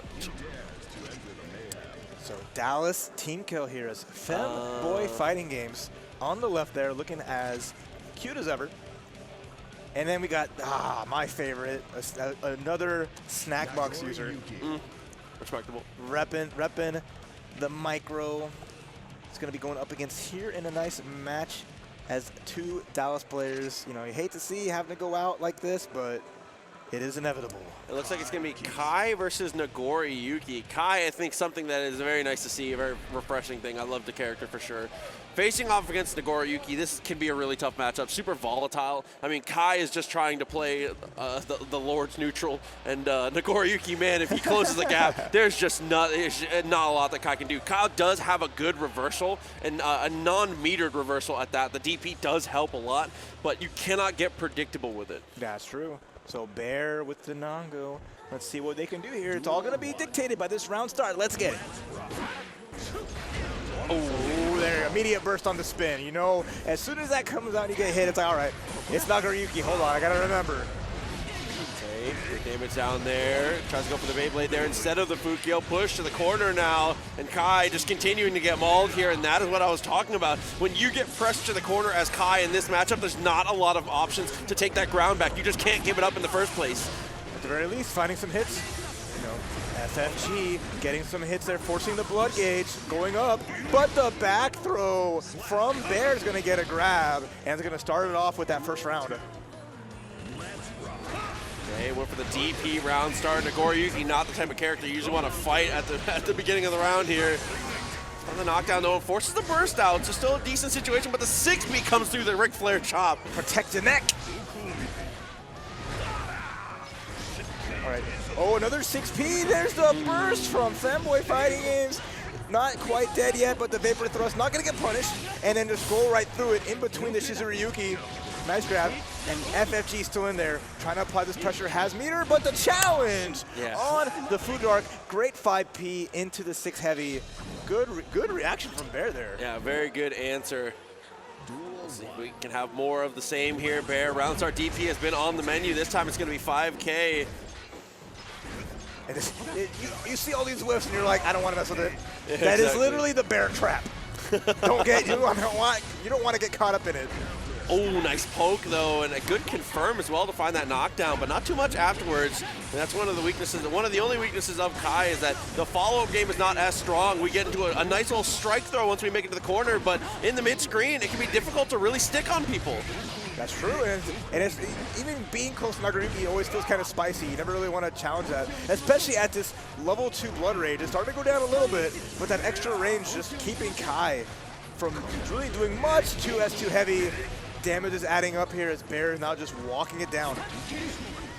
I like the idea a lot, and a great tech. There's the 6B again, and for the second time, if you go for the RC there, you're able to hit confirm whether or not the burst has been used. I like that throw from FFGs, but not into the corners of like a neutral. At least finds the stun dipper into the RC. He's gonna get a wall break here, so you got positive bonus. You got even life totals, but the BRC back from Bear, and then there's a Nagoriyuki counter hit, but it doesn't finish, but close slash, you know what? You think Nagoriyuki whiffs and you can whip punish him? You think there's recovery? Yeah, absolutely. And unfortunately, heavy fireball started to come out there. I really want to believe that was a vapor thrust, so a little bit of an execution error, but that's just kind of how the cookie crumbles as you continue to get pressed to the corner here. Nagoriyuki unrelenting on this pressure as we find another throw. And now party time, close slash mix-ups, gets a Bloodsucking Universe, give me your soul. And then that beautiful 6P, wow. God. The reaction time from Bear on these anti-airs is some of the most impressive things that I've seen today so far. It's been such a great awareness, and then it's been immaculate 6P usage. That chop, such a strong button in neutral, such a great anti-air. But now FFG's on the back foot, has to find a way to move forward, but the burst getting punished again. Bear just always knows. It's crazy how every single time the burst comes out, Bear is so ready and is able to throw the vapor thrust there. Being thrown out of the DP, the demoralizer for sure, and Bear is going to take themselves to set point now. The momentum not looking to stop here. When you think your uppercut can get you out of dodge, no, grabs are beating him out, and it's just, that's sort of demoralizing. Bear's just not falling for any staggers either. It's really good stagger pressure here from Kai, but it's just not adding up to enough. Blood rage really high. This is a good opportunity for FemboyFightingGames. Ooh, very nice burst. Yeah, 6H is the max damage starter there. Nice jab again. No cute stuff. Nagoriyuki's not here for the games. Wake up back to the reversal, and now it's all Bear all the time. It's gonna get that PRC, and okay, uppercuts out. FFG's finding an opportunity, small life lead. There's no meter on Bear's side, so if anyone's gonna take a round, this is their best chance right here. Oh, nice conversion. Very good stuff there. Able to go in with 6H. Love the idea and love the conversion here. Signs of life. 5S has been the money maker button here, continuing to put in so much mileage, but there's a 5K challenge from Bear. That was a good punish too, yeah, on that 6P, wow. Oh. No stun dipper for a knockdown. FFG's just has 50% tension. So stun dipper is on deck, but the 5 heavy at level 2 blood rage is gonna come through. Now Bear with the life lead. PRC forward, there's the Sun Dipper, very nice contest. And okay, good burst timing as well from Bear. Yeah, Food Rock a very good burst point, especially in the mid screen, so it gives Bear a lot of screen real estate. Run up, grab the Kai special full screen run through. Oh, was able to make him block there. Bear dashes up. For the safe jump there, +4, goes for the throw afterwards. Oh, that was so cute. Not dead yet, but the 6 heavy forced the burst up for FFG's. Bear spins, but the vapor thrust, that was so good, and the crowd loving it. Let's give it up for this great match. Dude, what a great answer there to be able to go through with the DP, and Bear taking a little bit of a second here, 2-1. Got the knockdown though, 2S into the 5H, dashes forward, great challenge. Do not let them empty Fukio, but the burst doesn't hit anything. 90% of those bursts have not landed the mark, but this super is going on. We're going to overdrive through this wall. Blood is going to be dripping down, and Kai is going to be flying off into the sunset. Bear match point. Ooh, another tough one here. We've already seen it once from FFG. Maybe we can have it again here. It's going to be looking to poke at that 5S range, just like that. But there's the 2S to answer. Good stuff from Bear to start this off. Already in the corner, all this life already gone. Bear can just big chill at the level 2. Nice throw tech, and nice 5P anti-air. Okay, 2K2D, try to go for the 6H, dashes forward, nice throw, incredible reaction there. Able to get aggressive again, the clash comes through, but Nagoriyuki, you think he's gonna stop pressing? Oh, that chip damage from those normals. At this point, FFG cannot get touched by anything, because the grab has to make the miraculous comeback. Okay, strike throw, Kai, keep it up. You know what you're good for. Uh-oh. And the clone, the best projectile in the game, don't you ever forget. That was such a great, I love that from Bear. Bear was just big chilling, and was just like, okay, I gotta stop the momentum, but as soon as you see the startup, even if this trades or whatever, it's just go forth, my son. Absolutely. Avenge me. He said, go to the neutral, my child. Oh, man, what a way to end that one out. Good use of the clone and a good showing FFG on the Kai. That was good. I mean, and the adaptations are coming through at the end. It's one of those things where even if you're doing a lot of the things right, you can be doing 95% correct actions against Nagoriyuki. As soon as you dip into that 5%, he just kills you off one interaction. It's so scary. I mean, that's this game. It's so spooky. Yeah. Being with so little life, with Chipp being such a big factor, and then the tension drain is so high when you FD, so it makes it harder making those comebacks. So you're not going to have those resources to get a big RC, to get damage, or even reversal super when you're just, I'm sitting here getting shot by Happy Chaos, and it's like, it's just a countdown. You're just like... I mean, that's one of the tough things, and that's part of the game that we play. Imagine playing neutral perfectly for 60 seconds, and then a soul knocks on your door once, and you're like, all right, cool, you got it. Like, all right, yeah. Oh my God. I mean, that's magic though. That's Guilty Gear for you. It's one of the reasons we love to play the game. It's highly volatile, and the decisions you make are so important because this, more than any other game, you cannot make mistakes. It's, oh yeah, no. Brutal. Anyone messed up interaction, any just hard read gone wrong, and your life bar just will evaporate, and you gotta shrug. You're like, it'd be like that. It'd be like that. So now we're setting up our next match here to continue on, as it will be HDC versus Orion to continue on here. So this is the last losers round 2 of this top 24. Our next final matches we'll see afterwards will be the final top 8 qualifiers for that losers bracket. Very exciting to see. And if the character choices are what we're thinking, if these are correct character choices, this is going to be another one of those very volatile matches. But I feel like I end up saying that quite often when Axel is on the screen because there's just so many characters that can represent big threats for Axel. Against Millia, specifically against Axel, she has a very unique thing in that she has some of the best air mobility in the game, and Axel is a titan at anti-airing everywhere except exactly above himself. So if you can use things like Capel, the multiple air dashes to get yourself to positions where you are less than 5 degrees from straight above him, you can attack at angles that he can't quite contest. That's right. So we'll see how this matchup plays out. And real quick, that sweater, Yukon River, looks nice.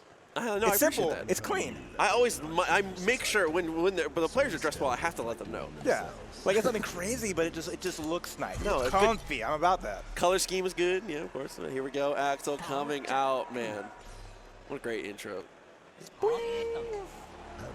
My man, the master of time versus the master of mix-ups. And this is like another classically tough match for Axel. Yes. You know, Millia just gets that knockdown, then she plays the game, sets the plays. Can Axel defend and get that big damage? Because at least with getting Millia, if you hit her as Axel, it's going to feel good. Yeah. But Orion with the 6P to start things off. Yeah, absolutely. I was going to say that's one of the things, is one of the dangerous parts about Millia in this matchup is Axel's hits are almost always anti-airs. They almost always lead to bombers. So this is one of the matchups where he does the most damage per touch. But oh, what a throw. Big chunk of damage. You see how much from the grab, right? Oh, and then the jump over with the overhead, forcing the burst out from Orion. But HDC could just big chill. Doesn't have the meter to get out of situations, but just needs a couple touches. Oh, maybe a misclick there with the Capel. Puts himself a little bit too far away. The round is won. Axel doing a great job on that one. So as we get into the next one here, Millia still not having burst. HDC getting out of the first round, still having burst is incredible. And we find the clothesline from hell. The side swap, the damage on it. Again, it's not a huge damage command grab, but it adds up on Millia's at half-life. Okay. Bomba, nice. Oh, GG'd with the 2K, continues to get aggressive. Their dash, okay, the bravery. You got to start somehow. Just needs that one touch to start the party. There we go, using the dust to get the positive bonus. And now Millia close to having a great situation with the RCs, but HDC happy to be sitting pretty at a distance. Okay, I like the idea for the run up there, but the 2H militant. And that is a rare situation of watching Millia try to get across the screen against Axel from the ground. Like I said, a lot of the times you see people go for like super jump, jump again, Capel is the type of things that you'll see. Yeah, and it's been a great ground game from HDC, just playing it from there. And Orion's approach is pretty much grounded. Yeah. So it's really letting HDC play their game more. Finally, though, we're seeing the air dash mix-ups, and now it's party time. But great block on the left-right. Okay, it's gonna delay actually after that. Like the jump back there from the rainwater. Tries to go for the pull-in. I had an opportunity for a punish, but still gets the hit anyways. Oh, gotta watch out though, letting Axel out of the corner now. HDC with room to play and plenty of bar. Continuing to fire off these Rensons, doing a good job so far. 5P, an immaculate check to all of this movement from Millia, and it's just guessed right so many times in a row. It's unbelievable. Yeah, Ryan's gonna be careful here. Finally finds a hit into the bad moon, and now we're gonna get that mid-screen combo going back to the other side of the corner into the mix-up. I like it, and just enough range for the knockdown. Oh, and that same side mix-up there. Axel dying with a full single butter is never what you want to see. Feels terrible, but HDC still in this. Almost burst back as well. Ryan just put that butter in the blender and just hit it on fastest mode. Oh, that was a disgusting. That was the one-time % command grab setup. I love that. 10 game seconds in, and Orion's already almost dead. Jumps over, 6P, fires the shotgun there. Very nice stuff into the double overhead. Axel's in trouble. Oh, it's good. Right behind it. Perfect. Don't press the button, and it gets the hit. There's so low invulnerability on it. Great situational awareness from Orion. Oh, that's a reset, actually. This is going to be a lot of damage on the 5D. Okay. 2K2D, gotta watch out for it. Good jump over the winner, and now it's just at a point where one more hit can get it for Orion to tie it up. There's the Sonic spin dash. Nice block though. HDC's gotta watch out though. Yeah, using that PRC to reposition was wonderful here. Orion, Chipp will do it at this point, and we dash up with the snail. I love the idea. Risky too. If that doesn't kill, you just lose the round. Yeah, just hoping Orion wasn't gonna FD. So now HDC stealing that round back, and now in a great position here. Forces the burst out too, and the air throw. Oh my god, that hurt so much. Oh, delayed cherry bomb, a little too far away. Continuing here with the jump S, and the continued grounded approach from Orion here is just not quite working out. There's a 6P though, so there's an opportunity. One touch is all Millia needs. Corner we go. Oh my god, 6P on the other side. Rare footage. It's well documented that Axel has one of the worst 6Ps in the game. That is a rare footage of that button being fantastic. Actually working out. All right, HDC, I'm gonna need you to calm down a little bit. I need you to stop showing off right now. I want Axel to get stronger, not weaker. So yeah, exactly. We don't need this patch to come through, and Axel makes it even harder out here. I'm about to make an emergency change for HDC only. Pushed him away there, tried to go for the pull-in, just blocks it so it doesn't get pulled. 6P gets blocked, and at least it gets HDC out. Okay, Renson jumps in with a jump S, is able to get the confirm here, 2 hits, and the life is just chipping away here. Orion burst for positioning, but I don't know if it's going to be enough here. HDC continues to dominate, but the Capel comes through, and we have to throw. Finally some pressure in the corner here. PRC to keep it going, but good blocks until you get frame trapped by 6 heavy. Big damage here. This should be able to finish the job. Nice job from Orion staying alive here. Orion is just digging these rounds up from the grave. Has continually been in positions where the round should be over, and has just found a way, and that is just the Millia lifestyle. Throw, puts him down in the dirt. Safe jump comes through. The secondary overhead not dealt with here. And another situation where Orion's health bar is just deleted. And the grab, you're worrying about all the normals. Axel is just controlling that range, and he just strolls up and say, "What's up, governor?" And just on the ground. And now HDC 1 round away from sending Orion packing. Okay, tries to go for the pull in. Nice double overhead, but dealt with the block. Here comes the throw, and the mix-up comes down. What a block on the cross-up. Unbelievable defense. Over gets a hit here. That's huge damage in the situation with the RC available off the bad mood. Perfectly timed. Waiting to force the burst out, and nice. HDC gets out of the situation. Has a little bit of life left, but has to be careful. Anyone hit from Orion can turn it around. Oh my god, what a throw bait there. Is able to get a decent amount of damage down, but the command throw is too committal. Wow. All right, disc into low. Orion's gonna stay alive here. It's gonna get a game on the board. Not gonna make it easy. I see that smile. Nah, you got the round, you're feeling good about it. All right, you're moving on. Crawl back into this one little by little, 2-1 now. HDC 6P is answered straight away. 2K2D. Tough part is not a lot of good follow-ups to it that are guaranteed. So even though you hit it, it's like if they're not airborne, it's going to be harder to start. But at least now you got HDC in the corner, and there we go. Get the throw, and the party starts. Oh, trying to go for the fake disc there. Good recognition from HDC. Is able to jump out and instant air dash away. And now is continuing to rep the pressure here with the 5K, but has to PRC because of the throw tech. I mean, even though Orion's on the back foot here, at least forcing out the meter and has a small advantage with that, but it's got to find a way back in. It's up. Oh my God, looking to get very aggressive. But in the end, actually gets hit for it and loses the burst. But there's an incredible answer there. I guess to confirm off it too after the mix-up on the knockdown with the wall break. Not there yet, and the grab's gonna do it. Okay, Orion has signs of life, is feeling the momentum, and is carrying that as they're getting these rounds and showing a much better performance here. Oh, what a trade though. 2S, the magic button there. A third of the life gone. 2 more of those, and HDC could even this up. Oh, but punishes the 2H. It's going to get the throw here as Orion gets the side swap out of the corner, and now we're party time with the mix-ups, with the knockdowns, and the delayed air dashes. Everything's working out so well for Orion. Yeah, he's going to go for the burst late, just like he did before. 2H, not going to find the hit. So it's trying to stifle this pressure, stifle the dash up here, but she somehow threads the needle. How low can you go? Oh my How low God. can you go? That was such a good call out. Because she does, like, her forward run goes so low to the ground, just getting past that jump slash, but does have a dead zone and catching it. Well done. And now we're finally tied up 2-2. I think the first time we've seen it on stream so far today. Yeah, absolutely. Here in this top 24, it's going to go for the dash backwards here. HDC found the hit, wasn't ready to confirm it though, and is continuing to play this game. And this grounded approach from Orion actually gets the burst out of him. Being able to stay grounded for that close slash is just putting in an unbelievable amount of mileage here. All right, back to neutral we go. Second neutral, but HDC wins it. He gets a full combo and is tying it up. Okay, spin dash comes out. Nice block. Oh, Capella into nothing. Gets the empty throw. Plus, dude, positive bonus still rolling. Gets a PRC off of it. That's a lot of meter gone for not really any kind of advantage. And it gets the grab with the arm bar. But, you know, it doesn't get really any Oki off of it. And speaking of Oki, here comes a close slash. Oh, the damage is going to do it off the wall. And the Capel, great awareness from Orion to get that full confirm there. And now it was on match point after being down 2 games. Yeah, let's see if we can close this out. And I saw that little smirk before we got into it. He's feeling himself right now. And when you're playing a rushdown, mix-up heavy character, feeling yourself is the best thing you can do, to be honest. Because look at the confidence he's going into these mix-ups with. 2K2D bursts in for positioning, finds another touch, 50 meters available, and we are going to break the wall. This is going to be a big plus frames. One huge catch for HDC's tournament life here. Grab?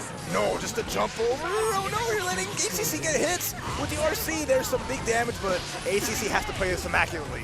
It has to be perfect. You know the super's coming. He's been ripping it all the time. It's away, 2K2D.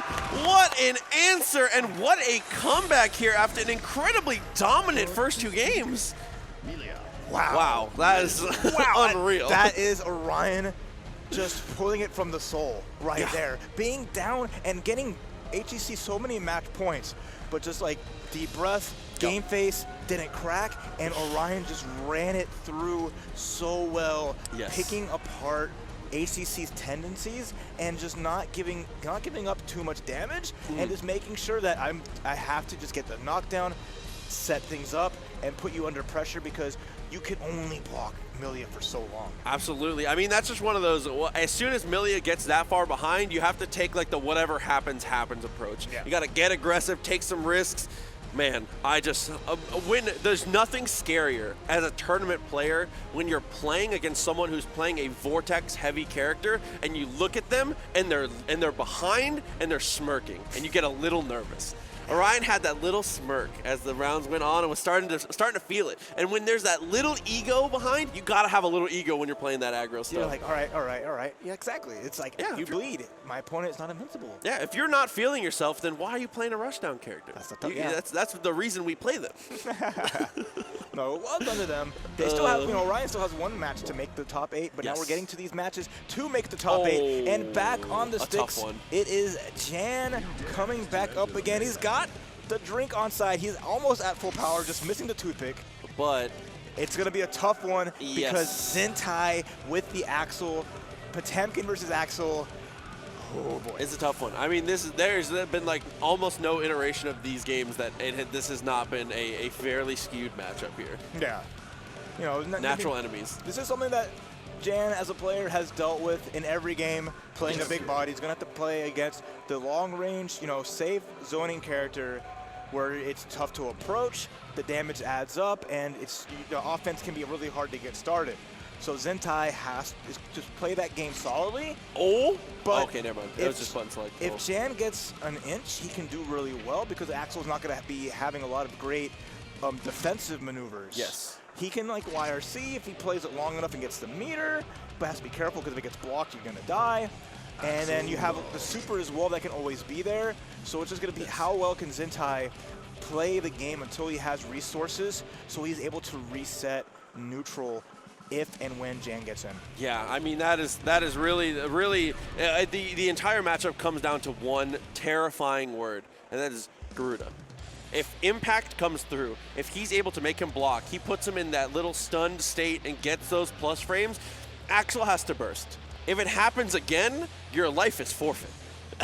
Like, hey Jan, nice shirt. It is a great shirt. So here we go. Coming into a terrible matchup here. Is Jan going to be able to fight the uphill battle, or is Zintai going to be able to dominate? I mean, the biggest part is Zintai's going to put himself in the corner just because that's how Axel is. Axel's a charge character, plays better at a distance, is going to be used to walking back. Jan always walking forward. Has Zintai in the corner, but can Jan get something from here? Yeah, a lot of it so far is just special moves coming through, using that Mega Fist, using that slide head, doing what you can to find these knockdowns here. Good use of the armor. Now we are in, and there's the first Pop Buster. Already Jan with the life lead. Oh, nope. I like that. Jump toss, interesting. Yeah, no Garuda. Just gonna go for it here. Goes for the RC. Guaranteed stuff. That is a Pop Buster, but instead we're gonna get the burst. All right, Jan with a lead, but Zintai can sit at this spot pretty, has some meter, use it for PRC to stay safe. Jan again just walking it down. Good backdash. Really good backdash here. A little bit of damage out there. Didn't want to go for the mix-up. Instead, just want to catch out on damage. Anything will kill now. All right, Jan's probably just gonna, hammer fall forward, the jump out, the burst to keep him in the corner, avoid the damage. The 5D's not enough. Ooh, anything will do it here. Try to go for the 6K. Very greedy. Needs to find one more touch, but this is a nightmare of a touch to find against Axel here. Okay, snail, Mega Fist 4 doesn't work out. Any one thing, slide head gets stuffed. Negative penalty, all your meters gone. Okay. Chip damage coming through. Oh, hey. Not dead yet. Gotta watch out for the chip. Oh my God! Kara forward, Mega Fist takes a sip. He says, "Yeah, I'm nice. What about it?" I guess right. I rolled the dice. It works out. But that's what you are when you're a Potemkin player. You're a dice roller. It's the life that we signed up for.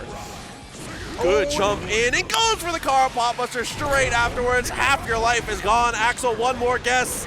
Get challenged though, not letting the Gouda rock. Nice backdash again, punishes this slide head. But Jan bearing down on Zintai, who's stuck in the corner. Oh, the menacing walk, able to get the hit. Burst. Burst. Goal burst. Following Hotashi's footsteps. Let's get these goal bursts. Let's get this grab. Get in the corner. I want room to walk. Over the 6P. And utilizing the buff too. 6P into the immediate grab. Dude, what a way to end the round. And he laughs to himself. He says, you know what I'm saying? That was sick. That was a good call out with Yes. the 6P there because, like, who knew? No one really, it's hard to say. With so many options, the double overhead, no way to tell was going to come out. Yeah. But the 6P just was just the right answer no matter what. If it was intentional or not, it just was a great situation there. Jan up 1. Mega Fist forward, able to go for the dash backwards here. Zintai says, the corner is my home. We're already back. Yeah, it's tough out here. Oh, nice hit into the flick. Life is going down and forces the burst up for Zintai. Not a goal burst. I like the close slash attempt. That is the best possible starter there. He would have been able to kill off of it and flicks the Renson. Got to be careful from full screen. Okay. Zintai happily sitting back, gets a life lead here, and has all this room to work with Jan without any meter. So Hammerfall RC is not on the table yet. Punish, very good. Forced the burst up from Jan. Up JD, very nice. Pushed away, Renson Cherry Bomb. Jan looking for the jumping H, the Hail Mary, not quite there. Car forward Mega Fist, here comes the opportunity, but a better. Now we're playing Guilty Gear. The 2 RCs to reposition. Yeah, that was so good. Just PRC forward, getting inside Potemkin, get the punish. Zintai on the board. And then, keep pressing 2K. Keep going for this 5-frame low. You're going to clash, let it rock. Okay, looking for the slide head, a little too far. Good just block there to not get pushed too far away. comes out, able to evade. Kara forward, Mega Fist has been working out, but not quite there this time. Good punish. Mega Fist forward is not something that's going to be safe on block. He's going to block it again, get a punish, and just push Potemkin away. Yeah, the damage doesn't matter. It's all about the positioning in this matchup for sure. Here comes the RC, guaranteed block on the Garuda. What in the world? 2H? That was a good read on it. He gets the slide head. Zintai, wake up 2D. Almost had a counter to confirm, but then G with the burst. Has to get Garuda? Yep, absolutely. RC, no, instead is going to keep aggressive here. Garuda blocked again, and 2H for the second time. I wonder what he specifically is trying to snipe there, because it's working every time.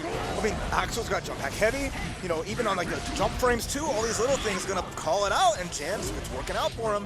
Has rounds apiece. Zintai back in a comfortable position, jumps into jump heavy just to create some space, but Rensen getting blown up, and now Jan does not catch. Zintai getting out. Close slash, just trying to bait the burst there. I appreciate that.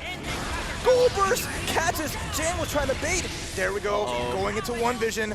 Needs the one hit, but the 6P comes out, and One Vision's going to go away. No more time stop. Yeah, not quite able to use it effectively here, but continuing to just use that jump S. Sometimes the threat of the time stop is more than enough. Yeah. Just slow it down a little bit. Keep this behemoth from just lumbering towards you. Oh my god, got the knockdown. This is dangerous, but only gets a standing heavy. Nice confirm. Zintai with a small life lead, but Jan having access to Hammerfall. Walks forward, jump heavy to force him down. Gets a hit. Okay, good jump. Burst is available. Right. Yeah, Zintai with a big lead. Gonna RC to keep pressure on. Start adding the chip damage. Ooh, try to go for command grab. Actually lost their meter for it, but there it is. They will use the snail. And Jan's having a good time. I appreciate that. Zintai is fighting for his life, and Jan is just giggling. Well, because you're saying that, you're making him laugh. Because you're talking about him, he's probably hearing you and just like, leave me alone, I'm trying to play. Here we go again, 1-1 here. Fighting this out, Zintai clutching up and taking that last game. It's one of those things where it's like, on paper, this matchup is like easy for Axel, in finger quotes, easy. But man, executing the game plan on the big stage is so difficult. Zintai is finally, you feel the feeling good about it, is playing a lot looser. Yes. And a lot of damage has added up in that time, so it's just making it a lot harder for Jan. Because, you know, Jan's going to finally get Zintai into the corner, but Zintai finally has 50% bar. Oh, it's a hit, but what comes from it? Not much. He was waiting for the burst, I think, maybe. Good call. I like the attempt at the call out from Jan, because that's the kind of read you need to get back into that round, but Zintai, patience of a monk. Yeah, nice jump back with the jump heavy. And again, this is how Axel players want this match to go. Get the life lead, get the meter lead, and be able to use that meter to get out. But now in the corner here, the trade, Jan no confirm is going to walk it down. Okay. Guarantee Garuda there, close slash, wrist gauge, cranked. Is going to let that rock. He's going to take a grip of damage for it, but not enough to kill. Still has burst available, but probably not going to spend it here. Don't be a hero. I mean, Zintai's just going to have to fight it out of the corner here. Take Nichols, a little damage there, gets a command grab, side swap, so now has all this room to walk it down, which could be really big. Jan can just walk forward and get some bar, at the very least. Has that tension, but can Jan find a Hammerfall? Has to be careful, because any hit into RC, away we go! Okay, both players repositioning a little bit there, trying to go for the knockdown with that. Doesn't do any damage, but it's still really effective for being able to close the gap. Yeah, it's just, again, it's still on Jan to finish the round. Zintai can happily sit here and just get this chip damage and let it add up. Oh my god, it punishes the 5P, just navigates around it, okay. Yeah, amazing whiff punish there. Straight back into it, slide head straight away. What a call out from Zintai. Good start, yeah. And now just here we go. Like round number one, it's just adding a lot of damage in from these stray hits. Already half-life gone here on Potemkin. Jump over to jumping S. Still just harassing, able to stop a lot of these slide heads here. The threat of it is huge, but Zintai doesn't seem to care, man. No, he's got the meter too. So any hit, even Hammerfall, any hit into RC will stop Hammerfall in his tracks. So it's going to be very tough for Jan to get to 2D though. Immediate burst there, and now we're back to round one. Bonk. Okay. Oh, double low. Watch out for super though. Yeah, how did he know? is going to hold on here, jumps over for the punish, and resets for the pop buster. That is the round over, Jan. What a great way to call it out. Raph, I feel like it got lost. Maybe I gave him the wrong email. Did they send you the script and not me? I feel like I normally, I must have submitted the wrong email. Having played Axel for so long, I just felt it in my chest. I respect that. I mean, it's with meter, it's the only reversal Axel has. So at that point, you always have to be ready for it because it is just one that, it's a Hail Mary, but it does have that big of a gap. So great from Jan to block, get the full punish into a reset. Already jumped over, slide head, able to activate here. Got the command throw, put him in the dirt. Busting him up, and now just little hits as Jan, the up back with the 2H into a setup, and now it's the spear. You can't escape! Okay, try to go for the car buster there. Try to go for the close slash again. Burst is available. Just gonna hold on to it. There is the 2D. And max range 5D. We call that footsies. Handsies. And now Jan, match point, 1 round away from getting into top 8 losers. Round start, he knuckle. Making a hard call out. But Zintai, 5P time, just sitting pretty and just big chilling. Punish, very good. Always punish, pushed away again. 5P, dashes up. Love the second jump. I like this aggression, yeah. Zintai starting to put more pressure on Jan. Switching up the pace. And again, Jan lost a lot of life. Zintai can just sit here with this meter and play this matchup at this pacing, but the jump over, Hammerfall is going to start it out and makes it out with a jump out after the RC. Zintai forced Jan to use meter, so Zintai in a great position here to tie up the round count. Okay, and all this meter being able to use RCs just like that, exactly like you were saying. Closing that gap a little bit here. Jan's got him in the corner now. It's not a good chance, but there's still one. Plenty of meter to FD. Oh no! Jump over. Doesn't work out, but blue RC and then a good crash. That was that small gap in Jan trying to go for that forward head Mega Fist. Yes. But the snail sniping out of the sky, and Zintai is still alive. 5K into the instant air dash back, safe and solid. Zintai, got to get yourself to this game 5. It's so crucial here. Taking the pressure, nice block on the slide head, and good punish on those, but Jan continues to walk forward militantly. It's the best way to build bar. Potemkin doesn't have a dash, so walking forward builds him a lot of meter. Pushed away again. Slide head got him out of a little mini game there on whether or not you're dashing. Gotta be careful. The burst bait, nice from Zintai, staying steadfast, not giving it up for free. Okay, RC. The cute stuff. Overhead there, 6K into the flick, trying to go for the frame trap. Pressure's on, Zintai blocking it out, gotta be careful here. Gets a small punish, but not enough.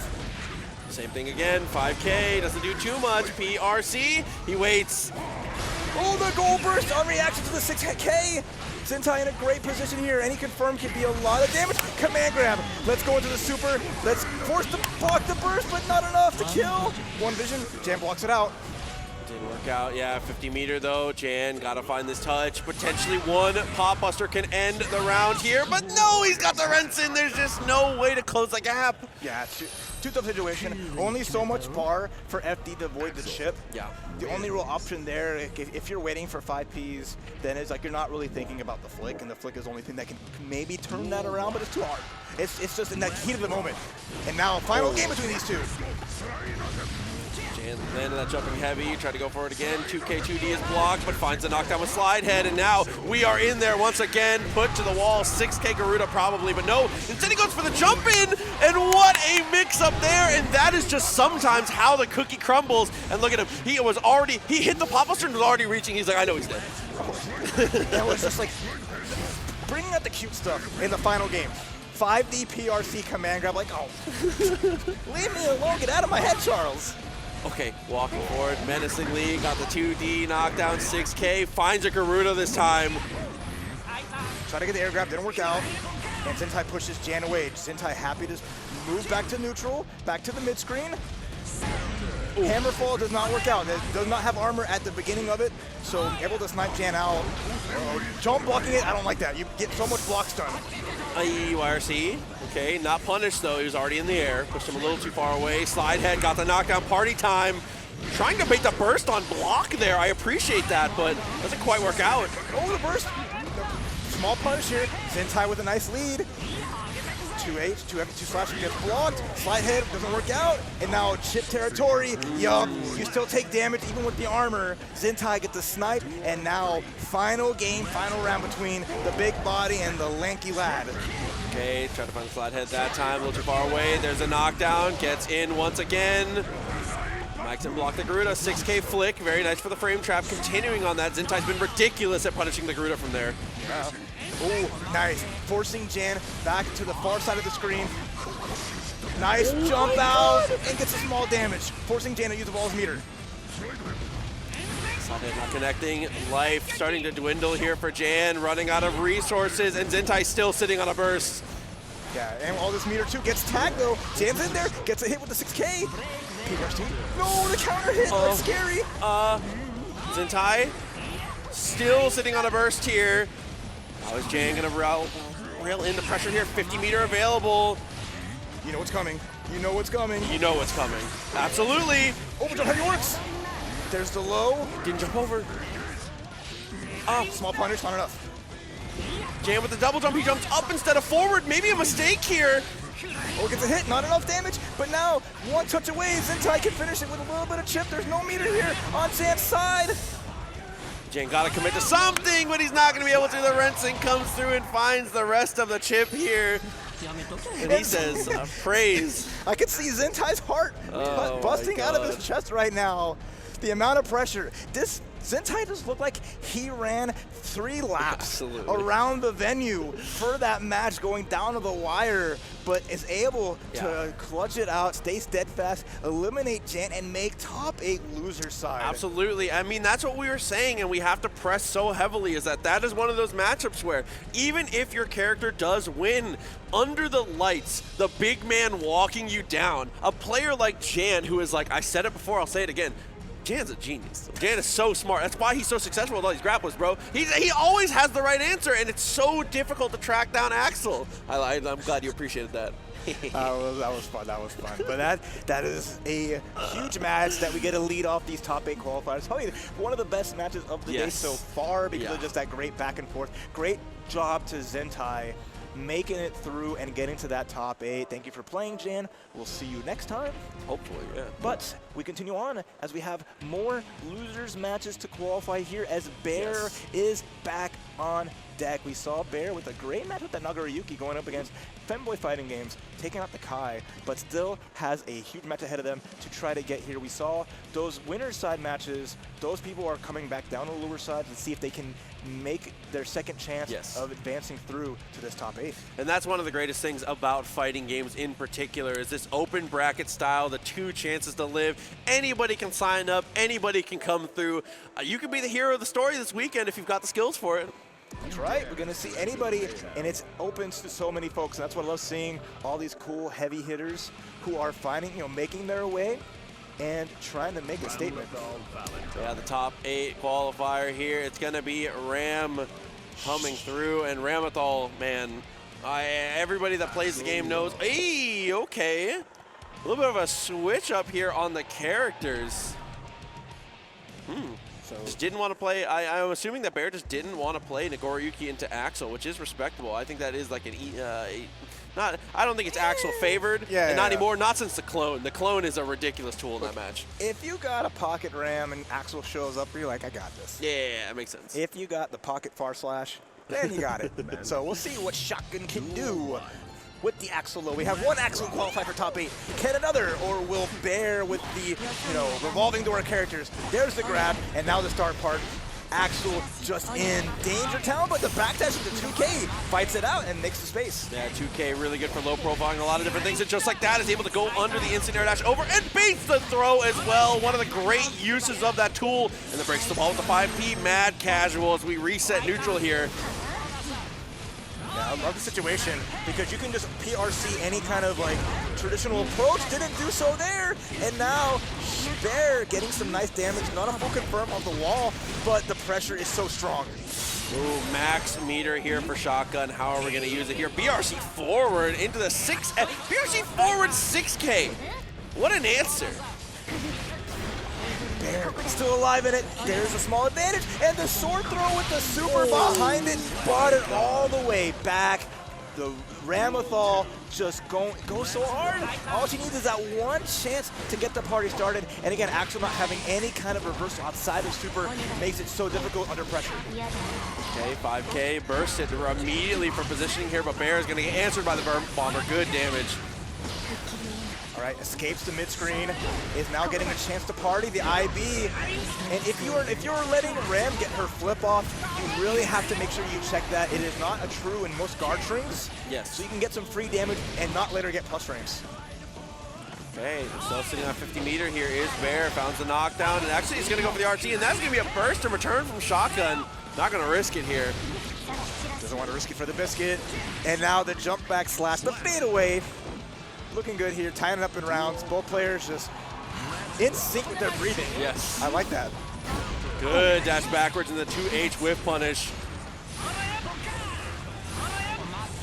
Oh, the punish on that nice run forward, catching the cherry bomb. Pressure to continue on, the backdash gets caught.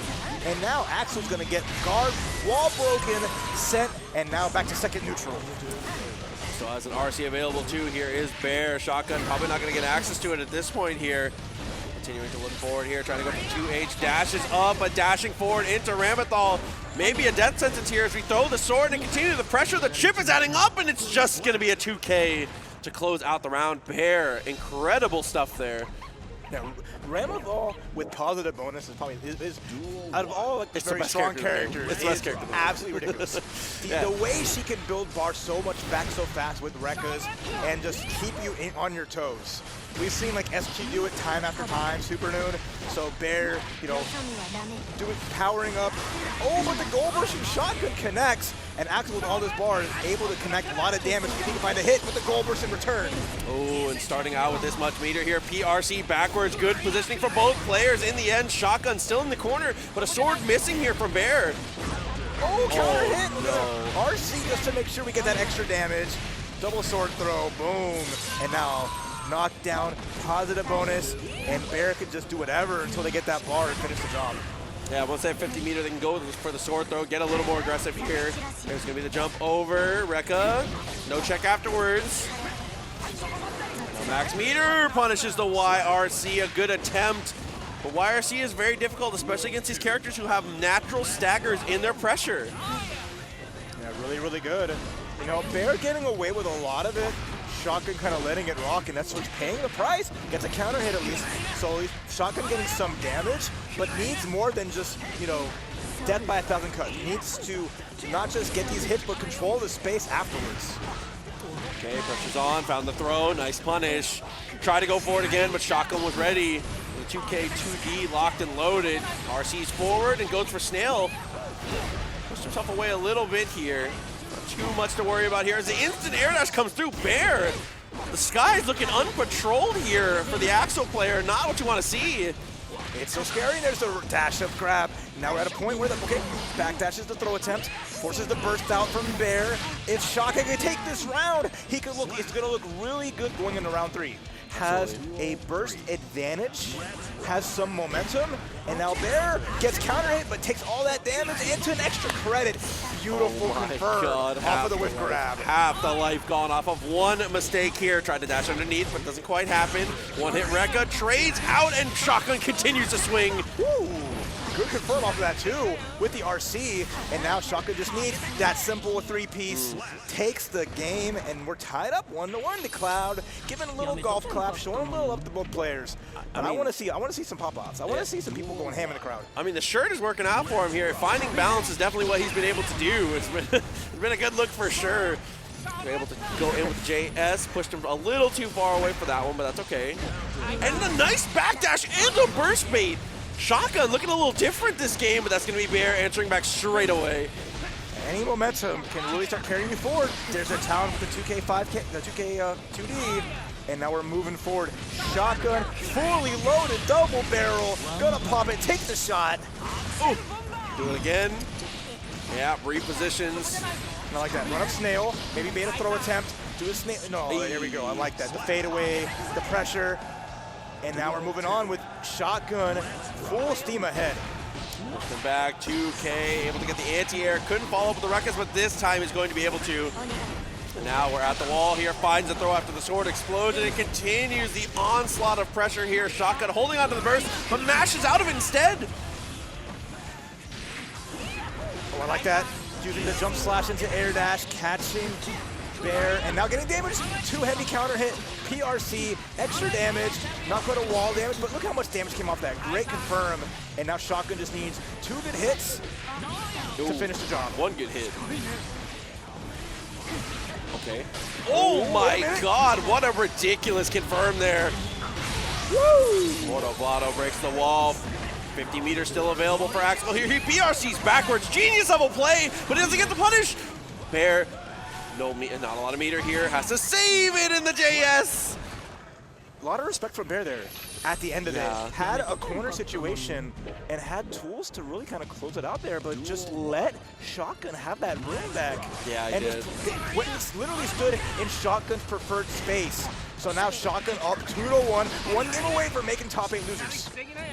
Throw out these Rensons. What a good swing, but no capitalization after it. Just blocks for a little bit of a better punish, but still not quite close enough to be able to get there. Okay. Back to using death throw. That flip from Bear was going uncontested and letting Bear get a lot more opportunities. Nice backdash. The wall once again, pull in. Is going to go for the 2H instead of trying to go for the safe jump here. I definitely respect that. And 50 meters still available. Bear going to lose out the round on this one. We're going to go to the potentially the final round here. If Shotgun can continue to play the way he has been. Shotgun with those 2 S's. That combo was cute with 100% tension. Gato's burst save too, hard to get around. Oh, finally challenges the death throw. Bear relying on that so much, but now Shotgun finally with the answer. There's the fadeaway to catch the throw, and it's all Shotgun. Yep, 2H into Snail. Snail a little too far away, well spaced, so it's not punished. 2S. Ayah, what an incredible burst bait, and it's gonna be able to kill off of it, Shotgun. Boom. Oh my god, the double barrel. What a way to finish. Oh man, that was wonderful adaptation and just, again, Axel controlling everything so well. It was just like, yo, check this out. My character can do it all sometimes. Ram definitely has the ability to control that really well. But if she doesn't let Axel into the corner and put him under duress, you see Shotgun just freewheeling, freeloading, just doing whatever he wants and blasting all over the place. Really well done. And goes to top 8 loser side, eliminating Bear. Unfortunate. Yeah, so it looks like that is going to finalize our top 8. So we have made it now. Tomorrow is going to be the finale of Strive. I believe it's going to be to kick off the day tomorrow. That's right. Which is going to be amazing. But for now, we're going to hand it off to the capable casters, and it's going to be time for Smash Ultimate to cut down the field just a little bit. Raph, any final words before we cut out? If you want to send off Season 1 of Strive with a blast, do not miss Top 8 tomorrow. It's going to be ridiculous. We'll see you back then again, but stay tuned as always. Proxy, it was a blast. Oh, dude, so much fun. Incredible matches, too. Oh, guys, Smash Ultimate is the next game up. Keep it locked in. You are watching DreamHack Fighters, and we'll see you again in just a couple minutes. Keep on rocking.